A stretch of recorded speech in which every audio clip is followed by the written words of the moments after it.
एक बार एक बूढ़ा ब्राह्मण था।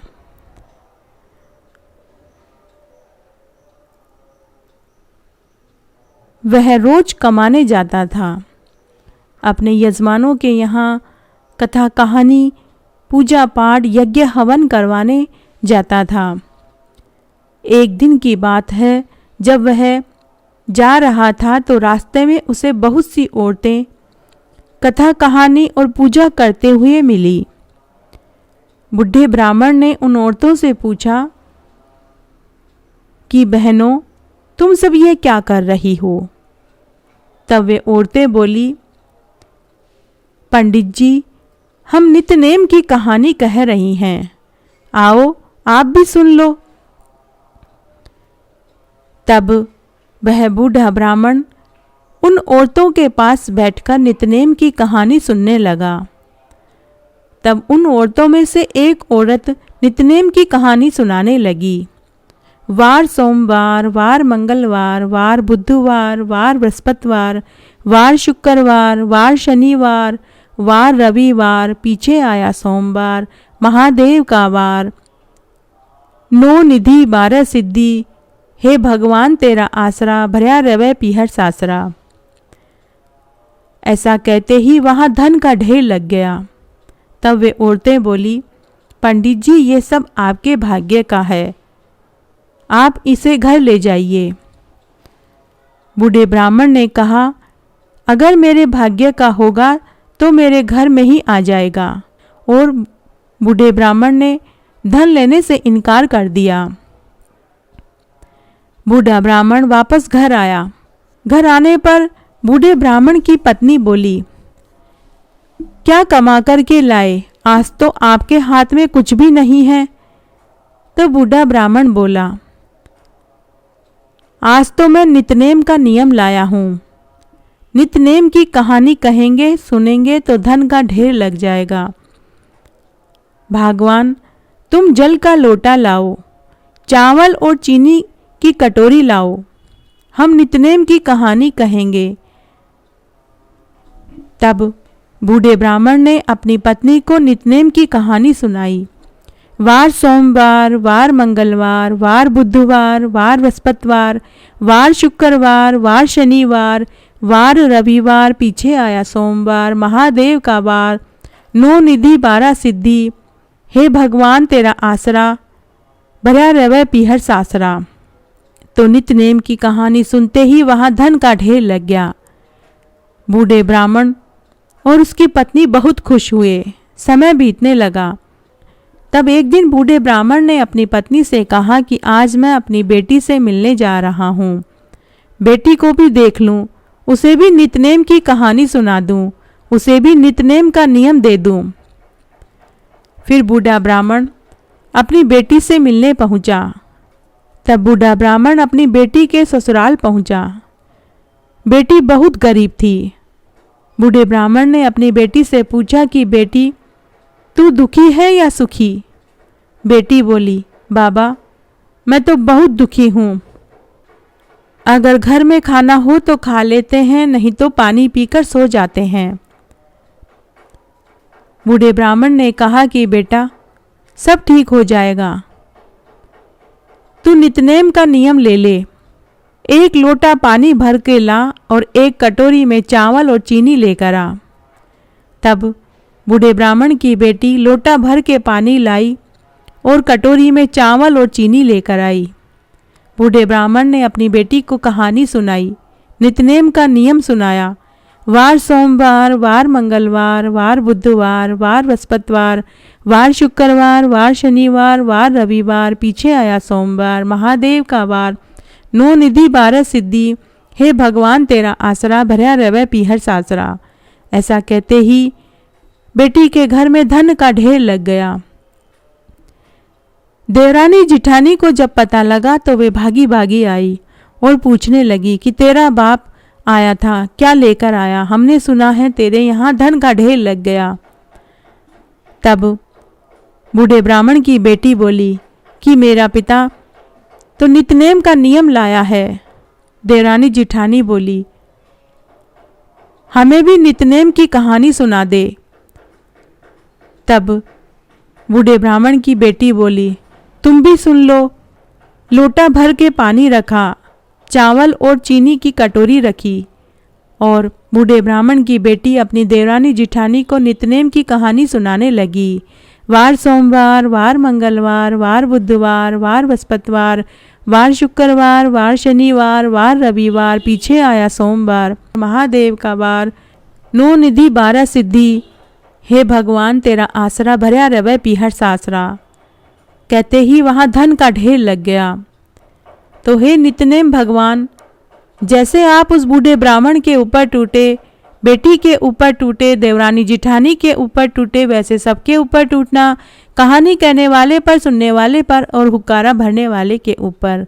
घटती हो तो पूरी हो तो परवान चढ़े, भूले बिसरे नाम तेरे भंडार में भरे। कार्तिक की कहानी।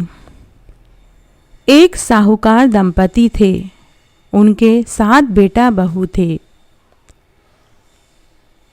उन्होंने अपनी सभी बहुओं से कहा कि बहुओं, कार्तिक का महीना लगने वाला है। इस बार हम दोनों कार्तिक स्नान और व्रत करना चाहते हैं। क्या तुम में से कोई हमें कार्तिक स्नान और व्रत पूरा करवा दोगी? तब 6 बड़ी बहुओं ने मना कर दिया। तब 7वीं बहू बोली, माँ बाबूजी, मैं निभा दूंगी, आप मुझे बताते जाना, मैं सब कर दूंगी। तब कार्तिक लगते ही साहूकार दंपति की 7वीं बहू सुबह जल्दी उठी, चूल्हे पर अपने सास ससुर के लिए पानी गर्म करके दिया। जब साहूकार दंपति नहा लिए तो 7वीं बहू ने सास ससुर के कपड़े धोकर आंगन में सुखाए और रोज अपने सास ससुर को अलग अलग तीर्थ स्थान पर दर्शन करने ले जाती, अलग अलग तीर्थ स्थान पर रोज स्नान कराने ले जाती, कार्तिक के राधा दामोदर जी के मंदिरों में दर्शन करवाने ले जाती, पीपल पथवारी सिंचवाती, सूर्य भगवान को अर्घ्य दिलवाती, तुलसी जी को सिंचवाती, तुलसी जी में दीपक बाती करवाती और दिन में 3-4 बार चाय बनाकर अपने सास ससुर को पीने को देती और रोज कार्तिक की कहानियाँ सुनाती, साथ ही रोज एक अध्याय कार्तिक के महात्म्य का भी सुनाती और शाम को रोज नए नए पकवान बनाकर उनका व्रत खुलवाती। इसके साथ ही अपने सास ससुर के हाथ से गाय को चारा डलवाती, मंदिरों में सीधा भिजवाती, ब्राह्मणों को दान पुण्य करवाती। इस तरह 7वीं बहू ने निस्वार्थ भाव से अपने सास ससुर की कार्तिक स्नान व व्रत पूरा करवाया।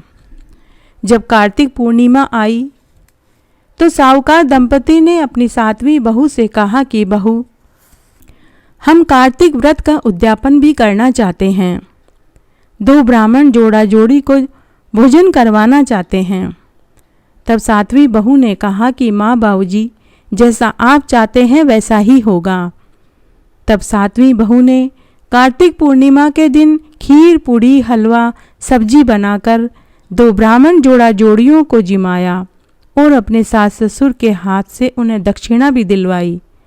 सब कुछ अच्छे से निमट गया। तब उस दिन दोपहर में बहू जब आंगन में से सास ससुर के सूखे कपड़े उठाने गई तो उसे वहाँ हीरे, मोती, सोने, चांदी और रुपयों का ढेर मिला। 7वीं बहू यह सब देखकर आश्चर्यचकित रह गई और अपने सास ससुर को बताने चली गई। सास ससुर ने कहा कि बहू, तुमने हमारी बहुत सेवा करी थी, तुम्हारी मेहनत का फल है जो कार्तिक के राधा दामोदर भगवान ने तुम्हें दिए हैं। तुम्हारे ऊपर कार्तिक के भगवान टूटे हैं।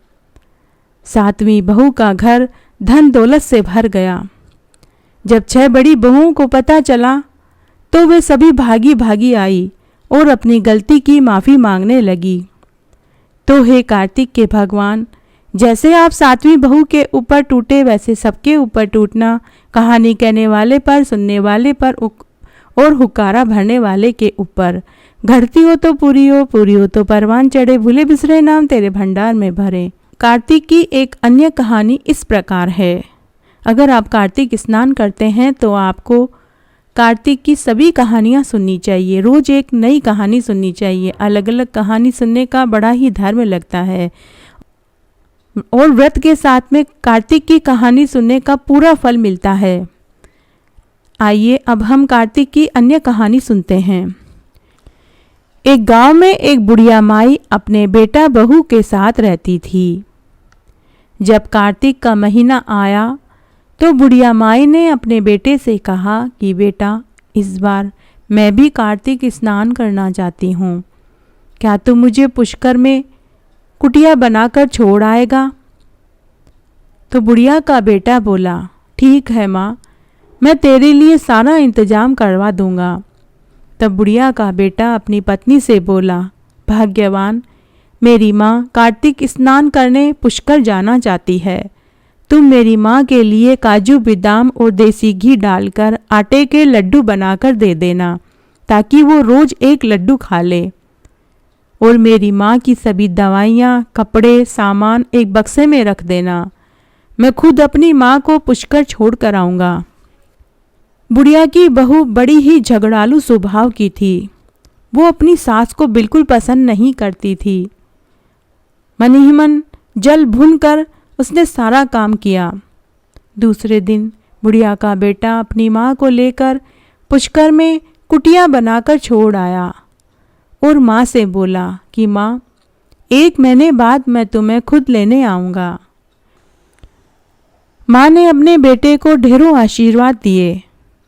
अब बुढ़िया माई रोज़ सुबह तारों की छाँव में उठती, पुष्कर में स्नान करती, पूजा पाठ करती, पीपल पथवारी सींचती, तुलसाजी सींचती, सूर्य भगवान को अर्घ्य देती और वहाँ जितने भी श्रद्धालु आए थे उनके साथ भजन कीर्तन में समय बिताती। गाय को चारा देती, चिड़ी कबूतरों को दाना पानी देती। वहाँ जितने भी श्रद्धालु थे वे बुढ़िया माई से मिलकर बहुत खुश हुए। सभी श्रद्धालु बुढ़िया माई का बहुत ध्यान रखते थे। शाम को जब बुढ़िया माई अपनी कुटिया में आकर लड्डू खाने बैठती तो कार्तिक के भगवान एक बूढ़े ब्राह्मण का वेश बनाकर बुढ़िया के पास आते और लड्डू मांगने लगते। बुढ़िया माई खुशी खुशी अपने लड्डू में से आधा लड्डू ब्राह्मण को देती और आधा खुद खा लेती। इस तरह समय बीतने लगा।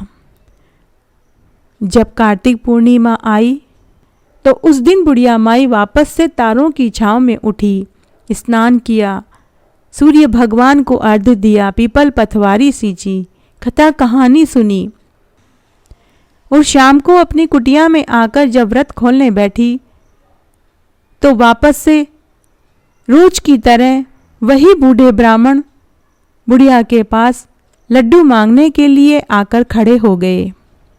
बुढ़िया माई वापस से उन्हें अपने लड्डू में से आधा लड्डू बूढ़े ब्राह्मण को देने लगी। तभी वहाँ बूढ़े ब्राह्मण के वेश में जो भगवान थे उन्होंने साक्षात बुढ़िया माई को दर्शन दिए। बुढ़िया माई अपने सामने कार्तिक के भगवान को देखकर गदगद हो गई। भगवान के चरणों में माथा टेक दिया। तब भगवान ने बुढ़िया माई की कुटिया में अन्न धन के भंडार भर दिए। बुढ़िया माई की काया निरोगी कर दी। कार्तिक के भगवान ने बुढ़िया माई से कहा कि बुढ़िया माई, तू धन्य है, तू रोज मुझे अपने लड्डू में से आधा लड्डू देती रही, कभी तूने मना नहीं करा। बुढ़िया माई, तेरा स्वर्ग में स्थान निश्चित है। ऐसा कहकर कार्तिक के भगवान अंतर्ध्यान हो गए। फिर खूब धूमधाम से अन्न धन लेकर बुढ़िया माई अपने बेटे के साथ वापस गांव आ गई।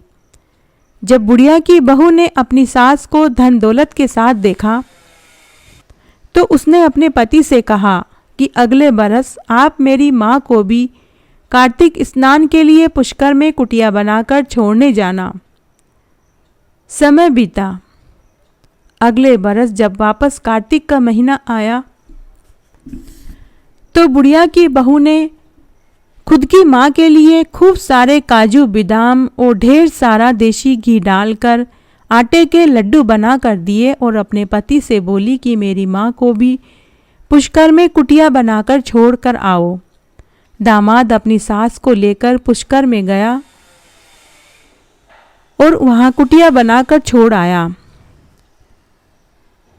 बुढ़िया की बहू की माँ न तो सुबह रोज जल्दी उठती थी, न ही कोई पूजा पाठ करती थी। बिना नहाए धोए, बिना कुल्ला करे लड्डू खाने बैठ जाती थी। जब कार्तिक के भगवान बूढ़े ब्राह्मण के वेश में लड्डू मांगने आते तो वह पत्थर मारकर भगा देती। इस तरह पूरा महीना कार्तिक का ऐसे ही निष्फल निकल गया। तब कार्तिक के भगवान ने बुढ़िया की सास की झोपड़ी तोड़कर कचरे के ढेर में बदल दी और उसे गधी बनने का श्राप दे दिया। महीना पूरा होने पर जवाई अपनी सास को लेने पुष्कर में पहुंचा तो न तो उसे अपनी सास दिखाई दी और न ही झोपड़ी दिखाई दी।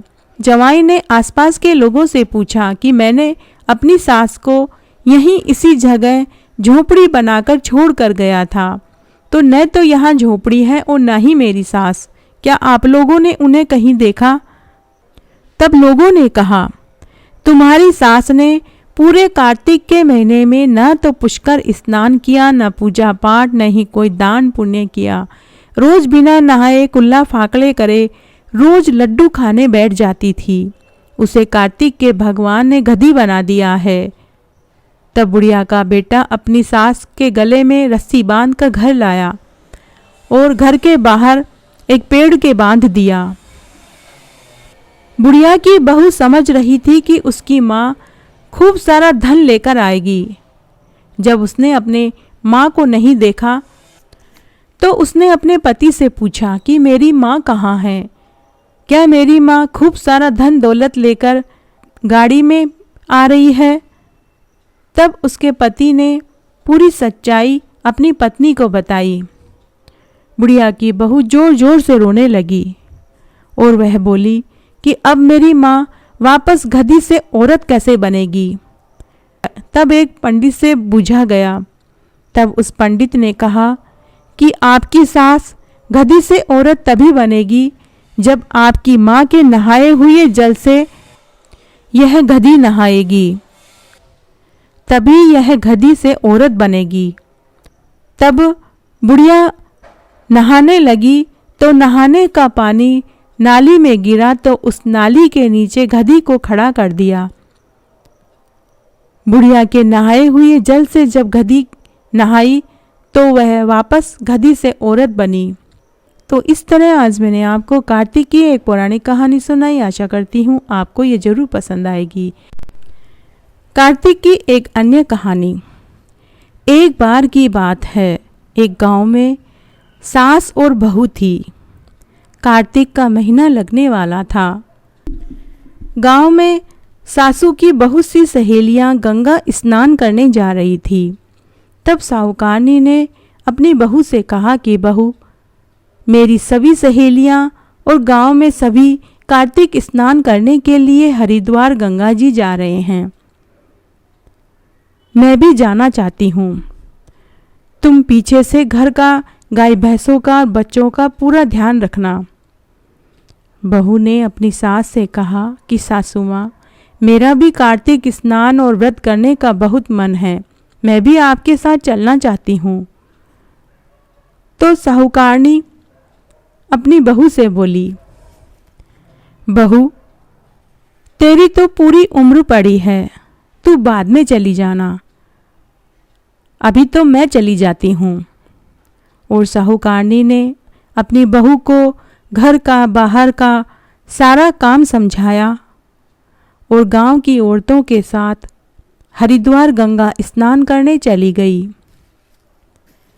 पीछे से बहू कुमार के यहाँ से 33 मिट्टी के कुंडे लेकर आई और उन्हें ले जाकर छत पर रख दी।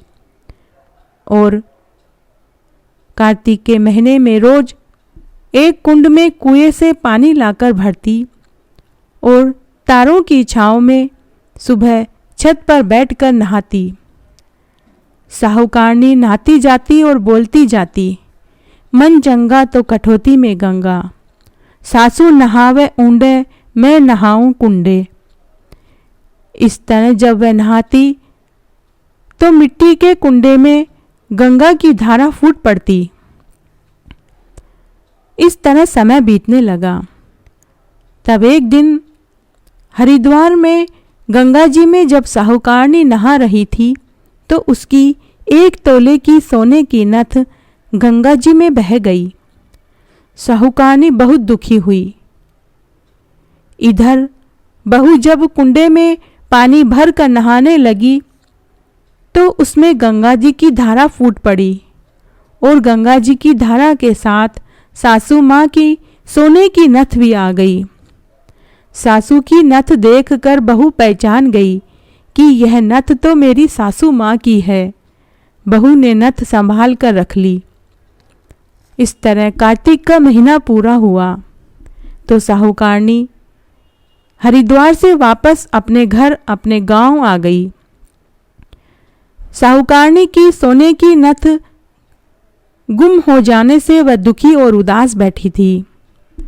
बहू ने अपनी सासू माँ की उदासी का कारण पूछा तो सासू ने कहा कि गंगा जी में मेरी सोने की नथ गिर गई। तब बहू सासू की सोने की नथ दिखाते हुए बोली कि सासू माँ, क्या यही है आपकी नथ? साहूकारनी खुद की सोने की नथ को पहचान गई और हाथ में लेकर खुश होते हुए बोली कि बहू, तुझे ये नथ कहाँ से मिली? तब बहू ने कहा कि सासू जी, आप तो हरिद्वार जाकर गंगा स्नान कार्तिक में करती रहीं, लेकिन मैं घर पर ही गंगा स्नान करती थी। ये नथ उसी गंगा की धारा में बहकर कुंडे में आई थी। लेकिन साहूकारनी को अपनी बहू की बात पर विश्वास नहीं हुआ। तब बहू अपनी सास को घर की छत पर लेकर गई और कुंडे दिखाते हुए बोली कि ये वो कुंडे जिन्हें मैं खुमार के यहाँ से लेकर आई थी। लेकिन आश्चर्य, ये कुंडे सोने चांदी में कैसे बदल गए? मिट्टी के कुंडे सोने चांदी में बदले हुए देखकर साहूकारनी को भी बड़ा आश्चर्य हुआ। साहूकारनी ने अपनी बहू के पांव पकड़ लिए और बोली कि बहू, तू बड़ी बड़भागी है। तूने तो घर में ही गंगा स्नान कर लिया। तेरे ऊपर तो गंगा मैया टूटी है। तो हे गंगा मैया, जैसे आप साहूकारनी की बहू के ऊपर प्रसन्न हुए, वैसे सबके ऊपर होना।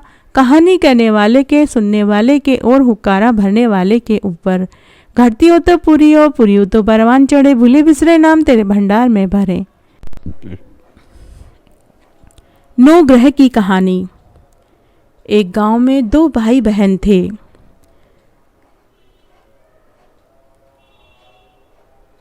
दोनों की शादियां हो चुकी थी। एक दिन भाई अपनी बहन से मिलने के लिए उसके ससुराल जा रहा था।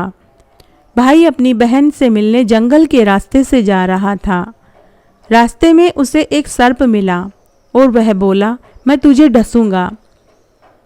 भाई बोला, मुझे मत डसो, मैं अपनी माँ का इकलौता बेटा हूँ और अपनी बहन का इकलौता भाई हूँ। सर्प बोला, तेरे 9 ग्रह की दशा लग रही है, मैं तुझे जरूर डसूंगा।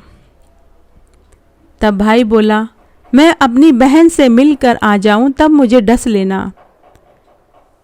सर्प ने कहा, मुझे मनुष्य जाति पर बिल्कुल भी भरोसा नहीं है। तब भाई ने कहा, ठीक है, तुम मेरे इस थैले में बैठ जाओ। तब सर्प भाई के थैले में कुंडली मार कर बैठ गया। भाई ने थैले के ऊपर बेल पत्ते ढक दिए ताकि सर्प दिखाई न देवे। भाई अपनी बहन के घर पहुंचा। उस समय उसकी बहन 9 ग्रह की कहानी कह रही थी। जैसे ही उसने अपने भाई को देखा तो कहा कि भाई आ बैठ। तू भी मेरे साथ बैठकर नौग्रह की कहानी सुन ले, उसके बाद हम आराम से बैठकर बातें करेंगे। भाई वहीं बैठ गया और बहन नौग्रह की कहानी कहने लगी। जीव की, जानवर की, हाथी की, घोड़े की, भाई की, बहन की, घर के धनी की, जमाई की, देवर देवरानी की, जेठानी की, सास की, ससुर की, संग की सहेलियों की, सबके 9 ग्रह शांत हो जाएं। ग्रह चाले 8 पग, बंदा चले 4 पग, सांप बिच्छू भंवरे सब आग में जल जाएं। और इस तरह कहानी कहकर बहन ने अपने भाई का खूब सत्कार किया। भाई के लिए चाय पानी लेकर आई। बहन ने भाई से कहा कि भाई थैले को रख दे, थैले में ऐसा क्या है जो तू इसे सीने से लगाए हुए है। भाई कुछ नहीं बोला। तब बहन ने जबरदस्ती अपने भाई के हाथ से थैला लिया और उसे रख दिया। थोड़ी देर बाद बहन ने अपने भाई के लिए खाना बनाया। भाई ने खाना खाया और वह खाट पर आराम करने के लिए सो गया। उधर बहन ने थैला खोल कर देखा कि भाई उसके लिए क्या लेकर आया है। जब बहन ने थैला खोल कर देखा तो उसमें बेल पत्ते, केले और संतरे में बदल गए और सर्प सोने के हार में बदल गया। थोड़ी देर बाद जब भाई सोकर उठा तो बहन ने अपने भाई से कहा कि भाई इतना कीमती हार तू कहाँ से लाया। भाई ने कहा कि बहन मैं तो तेरे लिए कोई हार लेकर नहीं आया था, मैं तो अपने साथ अपनी मौत लेकर आया था। और फिर उसे पूरी बात बताई। शायद तेरी 9 ग्रह की कहानी कहने से वह नाग हार में बदल गया होगा। ये तेरे भाग्य का है, तू ही रख ले। बहन मैं तो कोई हार लेकर नहीं आया था, मैं तो थैले में अपनी मौत लेकर आया था। और फिर भाई ने जंगल वाली पूरी बात अपनी बहन को बताई। तब बहन ने भाई से कहा कि भाई तेरे 9 ग्रह की दशा चल रही है, तू भाभी से 9 ग्रह की कहानी कहा कर, दोनों एक दूसरे को कहानी कहो और सुनो, 9 ग्रह की दशा टल जाएगी। फिर भाई अपनी बहन से विदा होकर घर आया। घर आने के बाद उसने अपनी पत्नी से कहा कि हमारे 9 ग्रह की दशा चल रही है, मैं कहानी कहूँगा तू सुनना। तब भाई ने अपनी पत्नी से पानी का लोटा और चावल और चीनी के दाने मंगवाए और 9 ग्रह की कहानी कहने लगा। जीव की, जानवर की, हाथी की, घोड़े की, कुत्ते की, बिल्ली की, देवरानी की, जिठानी की, सासू की, ससुर की, घर के धनी की, बहन की, भाई की, सबके 9 ग्रह शांत हो जाएं। ग्रह चले 8 पग, बंदा चले 4 पग, सांप बिच्छू भंवरे सब आग में जल जाएं। आज वार, शनिवार, रविवार, सोमवार, मंगलवार, बुधवार, बृहस्पतिवार, शुक्रवार, शनिवार, 8 वार को नमस्कार। धरती माता को नमस्कार, 9 ग्रह को नमस्कार। जैसे 9 ग्रह की दशा बहन ने अपने भाई की उतारी, वैसे सबकी उतर जाए। कहानी कहने वाले की, सुनने वाले की और हुकारा भरने वाले की। घटती हो तो पूरी हो, पूरी हो तो परवान चढ़े, भूले बिसरे नाम तेरे भंडार में भरे। राय दामोदर की कहानी। एक बार एक गांव में एक छोटी सी बच्ची थी। उसने गांव में सबको कार्तिक स्नान करते हुए देखा। तब उस बच्ची ने कहा कि आप सब क्या कर रहे हो। गांव की सब औरतों ने कहा कि हम सब कार्तिक स्नान कर रहे हैं, व्रत कर रहे हैं। तब उस छोटी सी बच्ची ने भी पूरे कार्तिक के महीने में स्नान किया और व्रत किया। जब कार्तिक पूर्णिमा आई तो गांव की सभी औरतें, कोई गंगा जी स्नान करने जा रही थी, कोई जमुना जा रही थी, कोई हरिद्वार, कोई पुष्कर में स्नान करने जा रही थी। तब वापस से उस बच्चे ने सभी औरतों से पूछा कि आप सब अलग अलग जगह स्नान करने क्यों जा रहे हो? तब औरतों ने कहा कि आज कार्तिक पूर्णिमा है। कार्तिक पूर्णिमा के दिन गंगा, जमुना, हरिद्वार और पुष्कर में स्नान करने से भगवान राई दामोदर जी के दर्शन होते हैं, उनका आशीर्वाद मिलता है। तब वह बच्ची भी उन सब औरतों के साथ हरिद्वार स्नान करने के लिए गई। जब स्नान करके सब वापस घर आ गए, तब सब औरतों ने कहा कि कल हम भगवान राई दामोदर को भोग लगाएंगे, पंडितों को दान करेंगे, बहन बेटियों को खाना खाने बुलाएंगे। पूरा 1 महीना हमने कार्तिक स्नान और व्रत किया है। इसका फल तभी मिलेगा जब हम भगवान राई दामोदर को भोजन करवाएंगे। तब उस बच्ची ने वापस से पूछा कि राई दामोदर जी भगवान कैसे दिखाई देते हैं?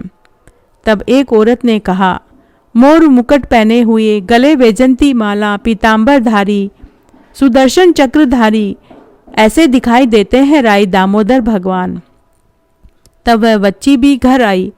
घर आकर उसने भी हलवा, पूड़ी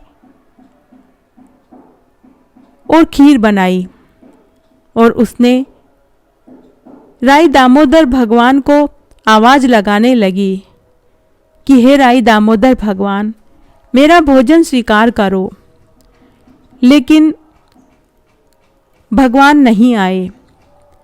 तब वह भोग लेकर मंदिर में गई। मंदिर में आवाज़ लगाने लगी कि हे राई दामोदर भगवान, मेरा भोग स्वीकार करो। लेकिन मंदिर में भी भगवान नहीं आए। फिर वह जंगल में गई, पहाड़ों पर चढ़ गई। सुबह से दोपहर और दोपहर से शाम हो गई। वह जोर जोर से आवाज़ लगाने लगी कि हे राई दामोदर भगवान, मेरा भोजन स्वीकार करो। तब भगवान राई दामोदर सोचने लगे कि यह बच्ची